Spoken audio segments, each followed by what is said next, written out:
Ada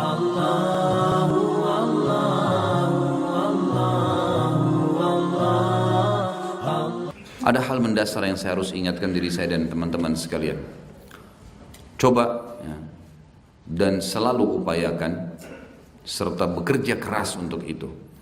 Memperbanyak amal saleh. Isi semua kantong-kantong kesempatan untuk beramal saleh dan jangan sia-siakan.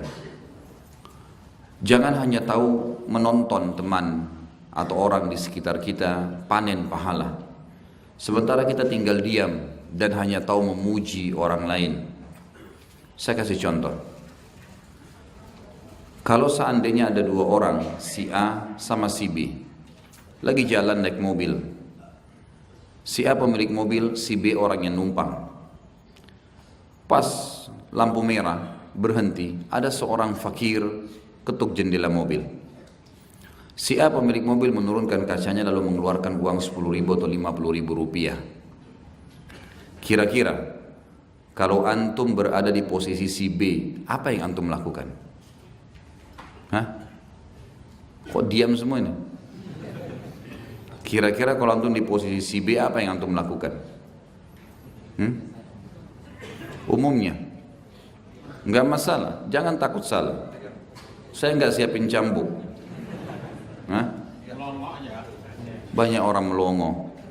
Banyak orang mengatakan, ya sudah, kamu sudah kasih, ya sudah. Betul begitu? Baik.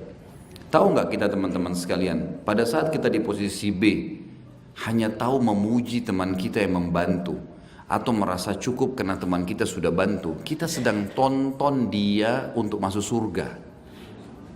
Sementara kita nggak masuk surga. Bagaimana bisa coba? Orang meramaikan buku amalnya dengan amal soleh, kita cuma tonton saja. Banyak orang bangga dengan amalnya orang lain. Ibu saya itu setiap habis sholat subuh baca Quran. Itu ibumu. Kamu bagaimana? Hah? Banyak orang begitu. Ayah saya itu dulu semua keluarga dibantu. Benar. Ayahmu sudah aman. Kamu? Kita bangga dengan amalnya orang lain. Teman-teman saya semuanya hafal Quran. Kamu? Tidak pernah bertanya tentang dirinya sendiri. Kita kebanyakan teman-teman tonton saja. Bangga dengan amalnya orang lain. Apa pepatah bahasa Arab mengatakan? Laisal fata man yaqulu kana abi kada wa kada. Bukan seorang anak muda yang cerdas yang berkata dulu ayah saya begini dan begitu. Ayahku itu kiai loh, punya pesantren, muridnya sekian banyak. Iya, kamu. Dia sudah aman. Allah titipkan di pundak setiap orang di antara kita malaikat yang tidak pernah luput apapun. Semua dicatat. Kita selalu gitu, tonton, melihat, bangga dengan amal orang lain. Lalu pepatah ini mengatakan walakinnal fata man yaqulu ha ana dza. Tapi anak muda yang cerdas yang berkata pada dirinya dan Tuhannya Allah, ini loh saya. Apa yang kita kerjakan? Ada kaidah penting dalam masalah amal soleh teman-teman. Karena kita bicara masalah mahsyar, akan dibangkitkan, akan ada timbangan amal dan seterusnya. Maka coba fahamin, ada sebuah kaidah sederhana para ulama simpulkan, bunyinya begini. Setiap muslim, masuk berarti muslimah, setiap muslim wajib mendahulukan dirinya dalam amal saleh dari siapapun. Saya pernah dicondet di dekat rumah saya. Pas masuk masjid iqamah, saya lihat di saf pertama ada 3 tempat kosong. Kemudian saya mempercepat sedikit langkah saya, bukan buru-buru, tapi tadinya saya jalan santai, sekarang saya sedikit percepat supaya dapat saf pertama. Ada tetangga saya, seorang bapak, ya, melihat saya agak cepat sedikit, dia mengatakan silakan Pak. Saya disuruh masuk di saf pertama, saya pun masuk. Lalu si bapak itu sholat di saf kedua. Kira-kira perilaku dia ngalah buat saya benar gak nih? 2 persen. Ada yang bilang benar, ada yang bilang salah. Hah? Salah. Mestinya yang dia lakukan apa? Dia masuk dulu di saf pertama. Kalau masih ada lowong, kasih temannya. Itu benar. Dia buat dulu, baru aja orang lain. Harusnya begitu. Ada banyak sekali orang berperilaku seperti ini. Menunda-nunda amalnya, atau bahkan berbangga dengan amal orang lain, teman-teman. Nggak ada manfaatnya buat dia. Saya kasih contoh yang lain. Kalau antum sudah umroh tahun lalu, tahun ini terkumpul duit, cukup untuk umroh lagi. Ada saudara kandung kita, adik atau kakak kita belum pernah umroh. Mana lebih afdal? Saya umroh lagi atau saya umrohin saudara saya? Dua kubu lagi. Ini penyakitnya umat Islam, selalu kaulain. Dua pendapat semua. Kira-kira mana? Saya mau tanya guru saya. Kev. Dahulukan orang lain. Disepakati itu ya? Salah.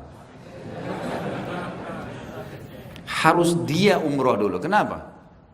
Pertanyaan pertama, apakah umroh tahun lalu sudah ada jaminan diterima?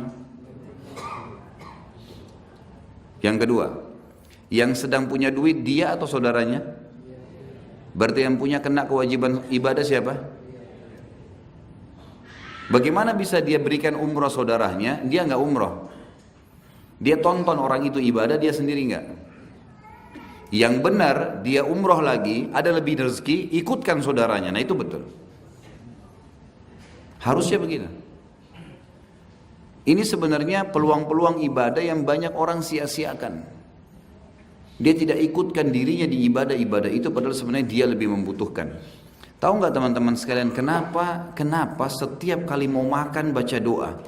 Setiap mau tidur baca doa, setiap mau keluar rumah baca doa. Hampir semua aktivitas keseharian kita diulangin selalu. Bismillah tawakkaltu 'alallahi la haula wala quwata illa billah pada saat keluar. Bismillah pada saat makan. Bismikallahumma ahya wa amut pada saat mau tidur dan seterusnya. Doa-doa semua. Kenapa kita nggak baca sekali aja seumur hidup? Ada yang punya jawaban? Hah? Semua sebanyak ini gak ada punya jawaban. Masya Allah. Karena buku amal kita setiap hari ada lembarannya.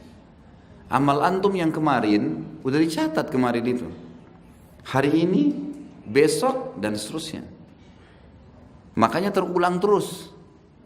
Allah hubungkan itu dengan kegiatan kita sehari-hari karena memang kita butuh dengan tambahan amal. Oleh karena itu teman-teman, jangan pernah cukupkan diri dengan, oh saya sudah pernah lakukan, oh saya sudah pernah begini. Kata Nabi SAW dalam hadis sahih riwayat Imam Ahmad, janganlah kalian berkata, dulu saya pernah sholat malam. Dulu itu.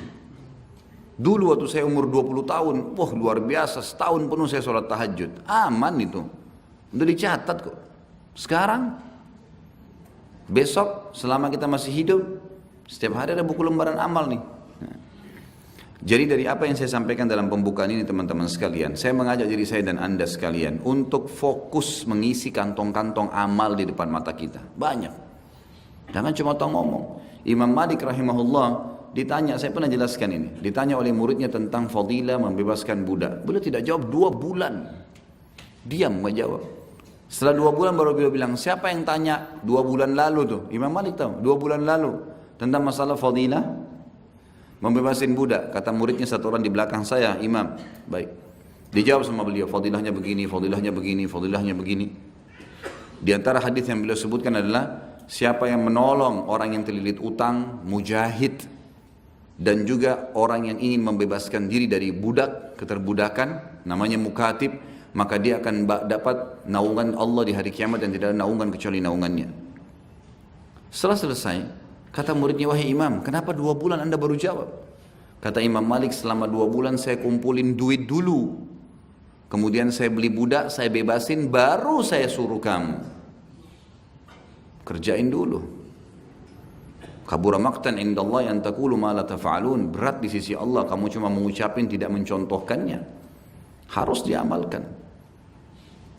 Jadi kalau nanti semobil sama teman, ada fakir miskin lewat, rebut sebanyak mungkin pahala. Udah tahu nih akan ketuk pintu kaca, itu orang miskin tuh kita bantu yuk.